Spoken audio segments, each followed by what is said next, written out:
सिमत जुर्अतो हिम्मत का है इज़हार, सीधी बात रिवायात सहाफत का अलंबरदार, सीधी बात।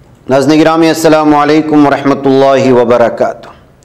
सीधी बात के ताज़ा तरीन प्राइम टाइम में आप लोगों का इस्तकबाल है। नाज़रीन गिरामी, मैं अंसार अज़ीज़ नदवी इस वक्त आप लोगों के सामने कुछ अहम तरीन ख़बरें, कुछ वायरल वीडियोस और कुछ तनक़ीदी तज़्ज़िये लेकर के हाज़िर हुआ हूँ। अब मैं तफसीलात में, तमहीदी तफसीलात में गए बग़ैर मैं बराह रास्त ख़बरों की जानिब बढ़ूँगा, लेकिन उससे पहले वही आप लोगों से दरख्वास्त कर लेता हूँ इदारे की मजबूती की भी, और जो है लिंक को शेयर करने की दरख्वास्त हमेशा आपसे होती है, उस पर ज़रूर आप तवज्जो दें।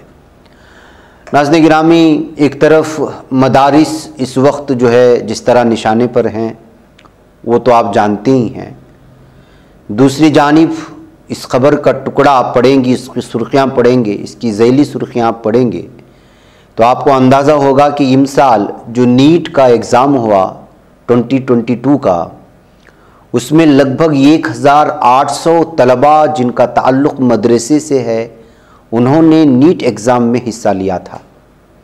और आपको मालूम होना चाहिए कि 1200 तलबा ने मदरसे से ताल्लुक़ रखने वाले बाकायदा इस एग्ज़ाम्स को क्लियर किया और उसमें वो सक्सेसफुल रहे, कामयाबी हासिल की, और बहुत सारे लोगों ने नुमाया कामयाबी हासिल की। बाज़ लोगों ने अज़ला में, बाज़ लोगों ने रियासतों में। ये सूरत हाल है नाज़रीन गिरामी कि एक तरफ मदारिस को जिन निगाहों से देखा जा रहा है, एक तरफ वो है, और दूसरी जानिब यहाँ पर असरी तालीम में और बड़े बड़े ओहदों के लिए और मुख्तलिफ़ शोबाजात में जाने के लिए नीट के 2022 के एग्ज़ाम्स में मदरसे से ताल्लुक़ रखने वाले तलबा ने बड़े पैमाने पर हिस्सा भी लिया और कामयाबी हासिल की है। ये एक खुश आइंद बात है। आइए नाज़रीन गिरामी, अगली ख़बर की जानिब बढ़ते हैं। तालीम को जिस तरह महंगा बना दिया गया है नाज़रीन गिरामी, ज़ाहिर सी बात है कि आज गरीब से गरीब भी अपने बच्चे को तालीम याफ्ता करना चाहता है, पढ़ाना चाहता है, लेकिन वहीं पर तालीम भी उसी तरह महंगी होती जा रही है। ये इलाहाबाद से आए हुए कुछ वीडियोस हैं जो रात के वक्त में मशालें जला करके तलबा फ़ीस में 400% बढ़ाई गई है उसके ख़िलाफ़ एहतिजाजात कर रहे हैं। वालिदैन तो परेशान थे ही, अब ख़ुद तलबा और बच्चे महसूस कर रहे हैं कि इस कदर फ़ीस अगर बढ़ाई जाती रहेगी तो वो तालीम से महरूम हो जाएंगे। इसलिए जो है ख़ुद तलबा ने ये ज़िम्मेदारी ले ली और रास्ते पर उतर करके जिस तरह से फ़ीस में इस वक्त बढ़ोतरी हो रही है उसके ख़िलाफ़ एहतिजाज किया है, मशालें जला करके। नाज़रीन गिरामी, आजकल अपनी औलाद की तरबियत बहुत ज़रूरी हो चुकी है, और बच्चे और लड़कपन में जो बच्चे हैं वो इस वक्त मोबाइल के इस कदर आदी हो चुके हैं कि अगर आप उससे मोबाइल छीन लेते हैं या मोबाइल न इस्तेमाल करने के लिए कहते हैं तो ऐसी कई ख़बरें हमने पढ़ी हैं जिसमें बच्चों ने ख़ुदकुशी तक की। अब ये जो मंज़र आप देख रहे हैं, ये 15 साला बच्चे से माँ ने मोबाइल छीन लिया तो पूरे घर को तबाह बर्बाद करके रख दिया है। ये आप मंज़र देख कर के अंदाज़ा लगा सकते हैं कि घर की कोई भी कीमती चीज़ उसने रखी नहीं है। पूरे घर में तोड़फोड़ मचाया एक 15 साल लड़का। वजह उसकी सिर्फ़ और सिर्फ ये है कि उसकी माँ ने उससे मोबाइल फ़ोन छीन लिया था, इसलिए कि उसका ज़्यादा इस्तेमाल करता था, पढ़ाई पर तवज्जो नहीं देता था। इस वीडियो के सामने आने के बाद से आप अंदाज़ा लगा सकते हैं कि बच्चों को उनके जज्बात पर काबू रखवाने के लिए कहें या उनके गुस्से पर कंट्रोल करने के लिए कहीं ना कहीं गलतियां हो रही हैं। लाड़ प्यार में इस कदर खुली छूट दे दी जाती है कि फिर आखिरकार वो जो है इस कदर जो है सख्त हो जाते हैं और संगदिल हो जाते हैं कि सिर्फ मोबाइल फ़ोन छीन लेने की वजह से कि उसका ज़्यादा इस्तेमाल हो रहा है, पूरे घर को तबाह बर्बाद कर दिया है। इसलिए आप अपने बच्चों की तरबियत पर बिलखुसूस आप लोग तवज्जो दें। आइए नाज़रीन गिरामी, मैं आपको ले चलूँ महाराष्ट्र के बीड। यहाँ पर बल्कीस बानो के साथ जो हुआ वो जानते हैं, और उसके कसूरवारों को छोड़ा गया वो भी जानते हैं। ये गम गुस्से की बात है, हर इंसाफ पसंद भारतीय इसके ख़िलाफ़ है। इसी के चलते जो है बीड में 6000 से भी ज़्यादा मुस्लिम ख़वातीन ने जुलूस निकालते हुए इस फैसले के ख़िलाफ़ जो है एहतिजाज किया, और जिन लोगों को ज़मानत पर रिहा किया गया है, हैवानियत से ज़्यादा जो उन्होंने बर्ताव किया था ख़वातीन बिल्किस बानो और उनके पूरे ख़ानदान के साथ, उनको दोबारा जो है हिरासत में लेकर के जेल में भेजने का मुतालबा किया है। नाज़रीन गिरामी, एक और वीडियो मैं इस वक्त आप लोगों के सामने रखना चाहता हूँ, और वो है ब्राज़ील से आई हुई। कभी कभी इस तरह की वीडियोस देखने को मिलते हैं इंस्टाग्राम और मुख्तलिफ जो है सोशल मीडिया प्लेटफॉर्म पर, इस वक्त बिलखुसूस ब्राज़ील और यूरोपियन ममालिक में शेयर की जा रही हैं। बताया जा रहा है कि ब्राज़ील का एक बीच है, वहाँ पर सैलाबी सूरत हाल हुई थी, उसके बाद हज़ारों की तादाद में मगरमच्छ बीच पर आ गए थे, और ये मंज़र किसी ने खींच लिया और जो है इसको सोशल मीडिया पर शेयर कर दिया। आप अंदाज़ा लगाते हैं कि कितनी दूर तक ये मगरमच्छ जो है वो साहिल पर आकर के लेटे हुए हैं। पैगफ यहाँ के मकामी लोगों ने इस मंज़र को खींच लिया, और मकामी लोगों में इस वक्त जो है खौफ का भी माहौल बताया जा रहा है कि इस कदर बड़े पैमाने पर मगरमच्छ अगर साहिल पर नज़र आएंगे तो आप अंदाज़ा लगा सकते हैं कि किस कदर भयानक ये मंज़र होगा। नाज़रीन गिरामी, आइए अब दूसरी ख़बरों की जानिब बढ़ते हैं, और वो है यूपी में भी हादिसों की बारिश शुरू हो चुकी है। लखनऊ में दीवार गिरने से 9 और उन्नाव में छत गिरने से 3 अफराद के हलाक होने की खबरें आ रही हैं।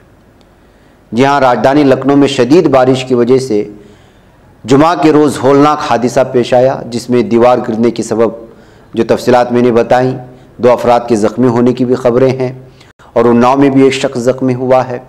दिलकशा गार्डन में एक मकान की दीवार मुनहदिम हो गई थी, जो लखनऊ के केंट थाना इलाके में आता है।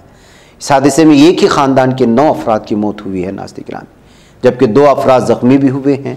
महलूकीन में 3 बच्चे और 3 ख़वातीन भी शामिल हैं। बताया जा रहा है कि लोग दीवार के पास सो रहे थे, जो अचानक उनके ऊपर गिर गई। पुलिस इंतज़ामिया मौके पर इमदादी कामों में मसरूफ़ है।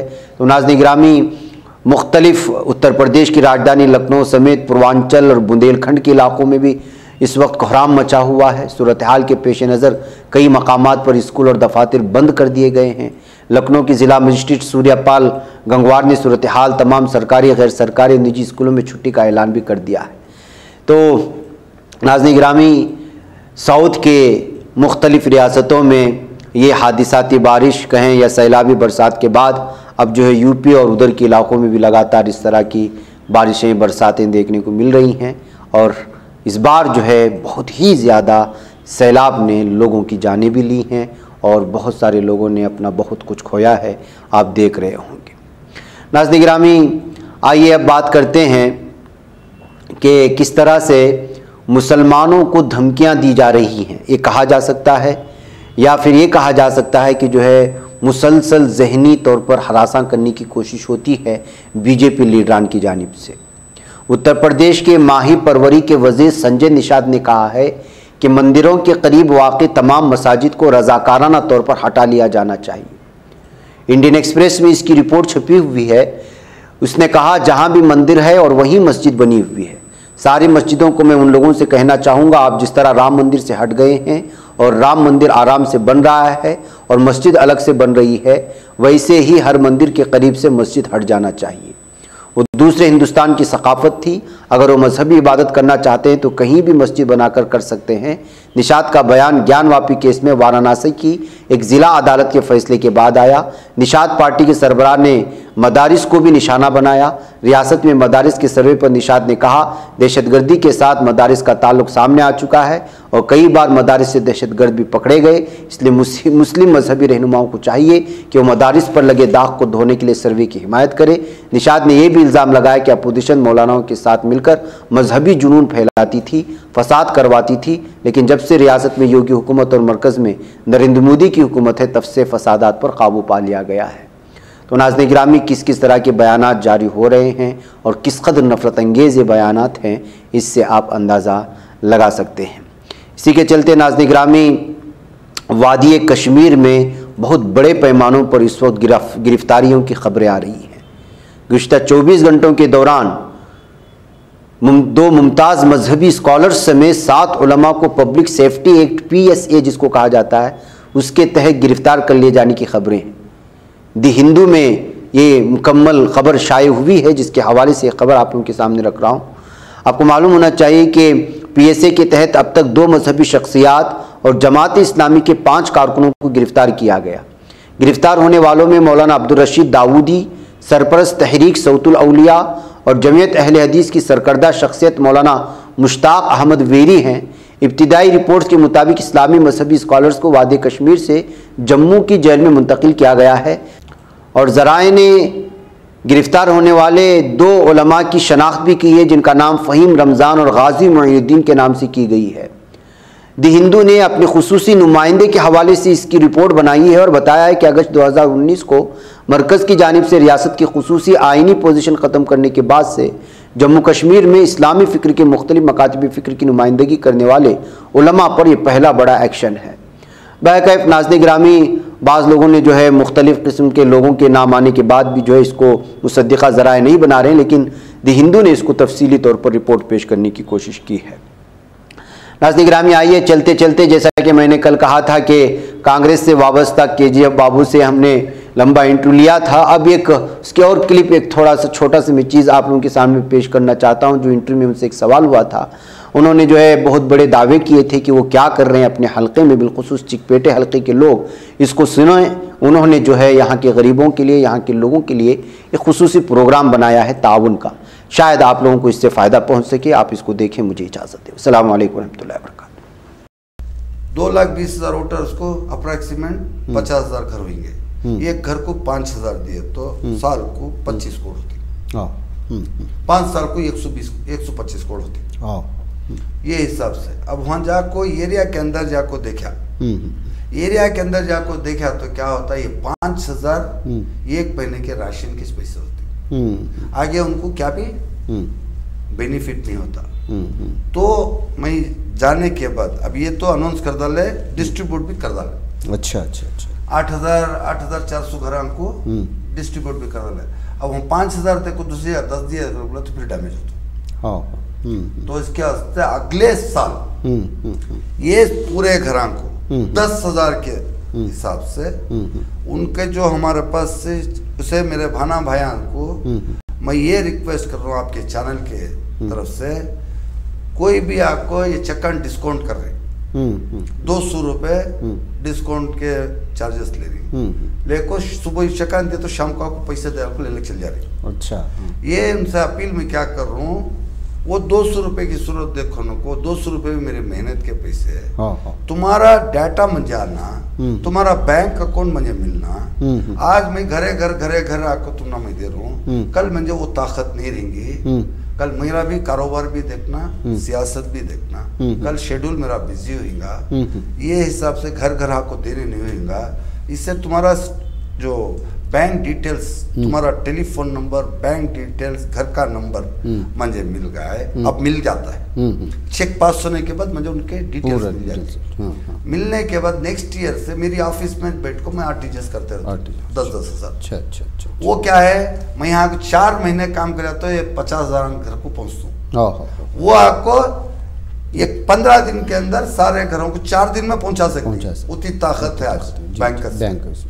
तो इसके वास्ते मेरे लोगों से अपील क्या है, ये डिस्काउंट नको करो। 2 दिन के बाद पैसे आती, मैं काम ही भाग को नहीं जा रहा हूँ, मैं तुम ना देने आको हूँ, मैं तुम्हारे से कुछ लेने नहीं आको हूँ। मेरे भाना भाइयों से क्या है, मंजे इसमें साथ दियो, मेरे मकसद को पूरा करो। मैं क्या करना चाह रहा हूँ देखो। एक सेकेंड, वो घर के अंदर 10,000 रुपये अब नेक्स्ट ईयर से देता हूँ। वो घर में एक बच्चा फर्स्ट PU पढ़ रहा है, 2 बच्चे पढ़ रही, 3 बच्चे पढ़ रही, तो एक बच्चे को 5,000, दूसरे बच्चे को 10,000, तीसरे बच्चे को 15,000। 15,000 प्लस सेम घर के अंदर एक ही घर के अंदर 3 बच्चे हैं तो 15,000, ये 10,000, 25,000 रुपये सालाना उनके घर को पहुंचे। अच्छा।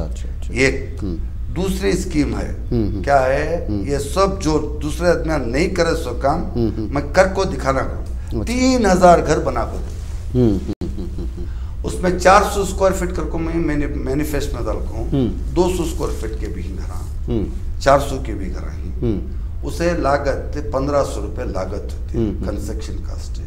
एक घर को 400 स्क्वायर फीट का तो 6 लाख रुपए लागत है। हाँ। 6 लाख रुपए लागत के हिसाब से 3000 घर को 180 करोड़ होती। तो सब आदमियाँ मकान बना को देता हूँ, मकान ये कर को देता हूँ, उनको सब आदमियाँ बोलती। मैं मेरे कॉन्स्टिट्यूंसी के लोगों से मेरी अपील, मेरी रिक्वेस्ट, 10 घर खाली कर, 10 घर मिनिमम 20 होंगे, 50 होंगे, 100 होंगे, मिनिमम 10 घर। 1-2 घर को मैं कंस्ट्रक्शन नहीं कर सकता। 10 घर मिनिमम है, मिनिमम है, 20 घर मिनिमम है, तो इमीडिएट कल से कल काम चालू। अच्छा। कल का कल एक इतिहास बना को दिखाना। सही बात, सही बात। एक अनपढ़ इंसान जो पढ़ा लिखा नहीं है उन्हें क्या कर सकता है, हिंदुस्तान के अंदर केजे बाबू का नाम एक मिसाल बनाना उन्हें कर सकता है, तो दूसरे क्यों नहीं कर सकते। सही बात। सबके पास करोड़ों रुपए हैं, अरबों रुपए हैं, हजारों करोड़ हैं, लेकिन बाबू कैसा बाहर आया है, कांग्रेस पार्टी को बाबू आपको कैसा डेवलप करने के वास्ते आया है, ऐसा तुम्हें भी आओ। एक आदमी से 100 हो, 100 से 1000 हो, तब गरीबी कहाँ रहती है। मेरा मकसद यह है, मेरा हाथ से मैं कर को दिखाता हूँ। खाली हाँ मुझे 8 महीने का वक्त मिला, 8 महीने के बाद ये चैनल का तू इंशाअल्लाह मैं क्या कर कहूँ, डेवलपमेंट कितने चेक जा, कोई कितने घर बन, कोई कितने लोग बच्चों को पढ़ाया हूँ, ये चैनल में हिसाब के साथ लिस्ट के साथ दिखा दूँ इंशाअल्लाह। ये मेरी अपील, ये मेरे लोगों को, मेरे भाइयों को, हिंदू भाइयों को और मुसलमान भाइयों को, ये जो चीज़ है इम्पोर्टेंट उनके दिमाग में बैठी। बच पाता है कोई सहाफ़ी की निगाहों से, मिलाता है ये लोगों को मोहब्बत की पनाहों से। करम और दर्द मंदी का है एक संसार, सीधी बात। अज़ीमत जुर्अतो हिम्मत का है इज़हार, सीधी बात। अज़ीमत जुर्अतो हिम्मत का है इज़हार, सीधी बात। ये चैनल हक निगर बनकर कुचल देता है फितनों को।